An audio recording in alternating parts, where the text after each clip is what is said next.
为什么国际法院下令俄罗斯立刻停火的裁判没有被执行？俄罗斯可以拒绝遵守国际法院的裁判吗？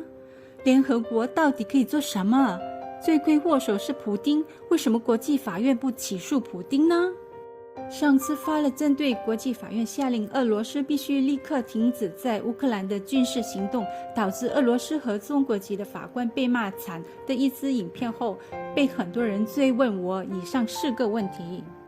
Hello， 大家好，这里是 Law Sister 法律达人，我是 Angel， 我会在这个频道带大家以法律角度一起探讨生活上发生的事，以及分享生活上的法律小知识与智慧，希望能借此提高您的法律思维。但是在进入正题之前，别忘了先帮我们点赞、订阅并打开小铃铛，用实际的行动来支持我们做出更好的视频咯。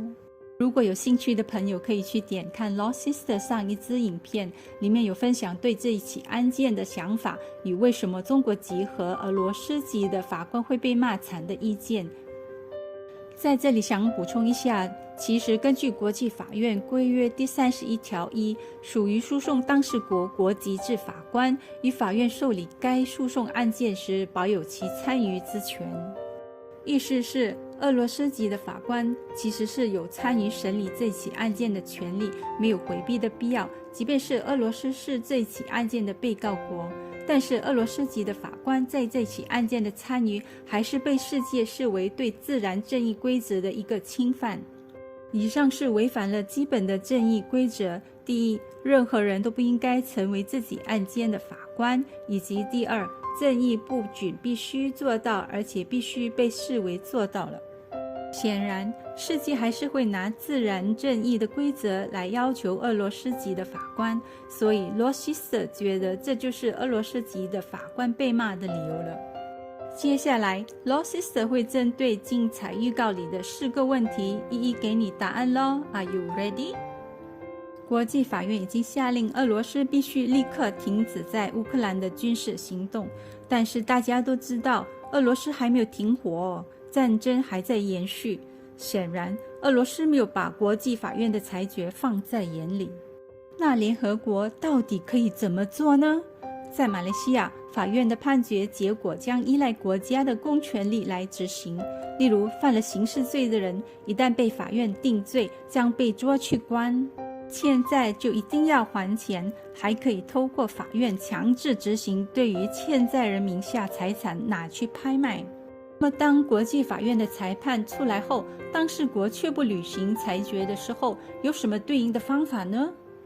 根据联合国宪章第37条规定，针对国际法院的裁决，如果当事国未能依该条所定的方法来解决时，应该将该项争端提交联合国安全理事会。你知道吗？联合国安理会是唯一有权对世界各国，就是所有193个成员国，做出具有约束力的决定的国际机构。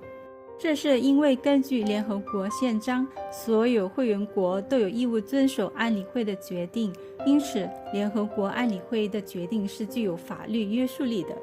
那么接下来，安理会能对俄罗斯采取什么样的行动呢？安理会能采取的行动包括：第一，军事维和行动或其他安理会所认为适当之解决方案。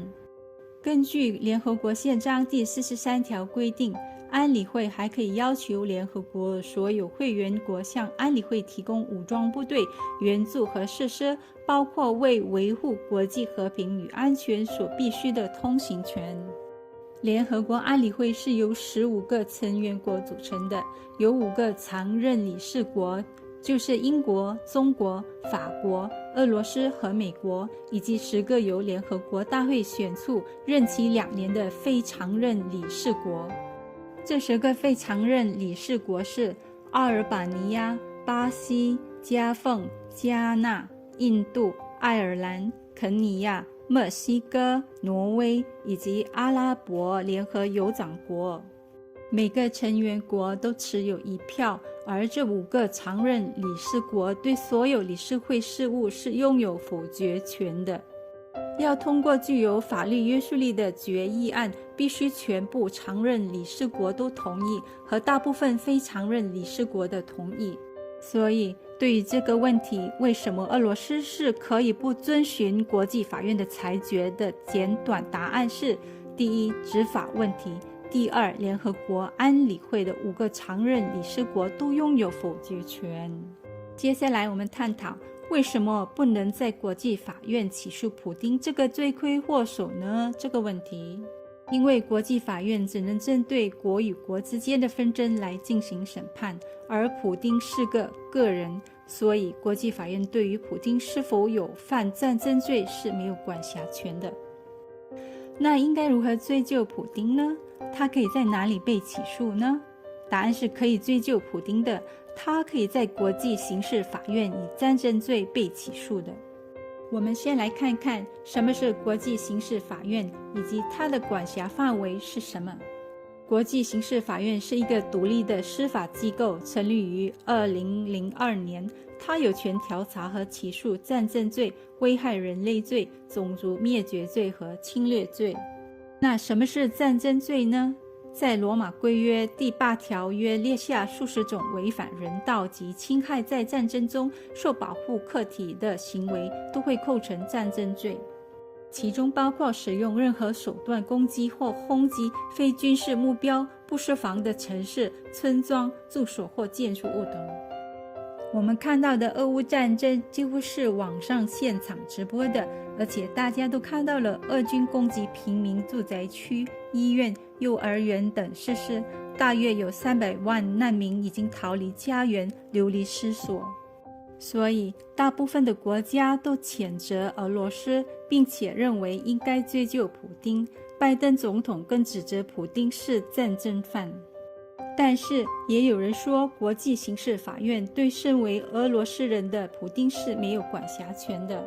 现在一共有123个国家是国际刑事法院的成员国，这意味着123个国家已经授予国际刑事法院调查和起诉其公民或任何人在其领土上犯下战争罪的权利。但是国际刑事法院对非罗马规约缔约国的国家或没有发声明授权国际刑事法院的国家是没有管辖权的。那俄罗斯是不是罗马规约的缔约国呢？你知道吗？其实3个第一世界大国美国、俄罗斯和中国都因为各自特殊的原因没有加入国际刑事法院。这里加一个题外话题，就是美国总统克林顿签署了授权国际刑事法院的罗马规约，但参议院不予批准。小布什总统过后拒绝承认该条约，他通知联合国，美国不承认国际刑事法院规定的任何义务。尽管如此，如果这些国家的公民在国际刑事法院成员国的领土上犯下战争罪的话，他们仍然可以因此而在国际刑事法院受到起诉。但同时，国际刑事法院是不能凌驾于任何主权国家的法律之上的。当然，各国可以自由地在自己的法庭上对任何人起诉战争罪。国际刑事法院只是在一个国家不愿意或无法调查和起诉战争罪时才行使管辖权的。其实俄罗斯和乌克兰都没有签署过或通过罗马条约，他们也不是国际刑事法院的成员。因此有人说，俄罗斯人是不能在国际刑事法院因战争罪或侵略罪被起诉的。但是在2014年，在俄罗斯并吞克里米亚后，乌克兰提交了一份声明，赋予国际刑事法院管辖权，就是针对2014年2月之后任何时间在其领土上犯下的罪行的管辖权。因此乌克兰可以要求国际刑事法院检察官对俄罗斯的军事行动里所有相关人士，包括普丁和他的官员们，展开全面调查和起诉。下一步应该是要将普丁和其他有关的官员们逮捕，但是除非普丁下台，这不太可能会发生吧，但至少可以对他们下通缉令。就像在2021年，世界就等到了一个好消息，就是从2019年开始就因达尔达富战争罪而被通缉的苏丹前总统可以一样被送到国际刑事法院受审。在2021年8月，苏丹新政府批准将前总统奥马尔·巴希尔送到海牙国际刑事法院，面对危害人类罪和种族灭绝罪的指控来受审。我们来看，同样的事会发生在普丁的身上吗？然而2020年11月，俄罗斯议会通过了一项法律，授予俄罗斯前总统免于被起诉的豁免权，并允许他们在离任后成为上议院的终身参议员。普丁的第4个任期将于2024年结束，但修正案允许他再竞选2个任期。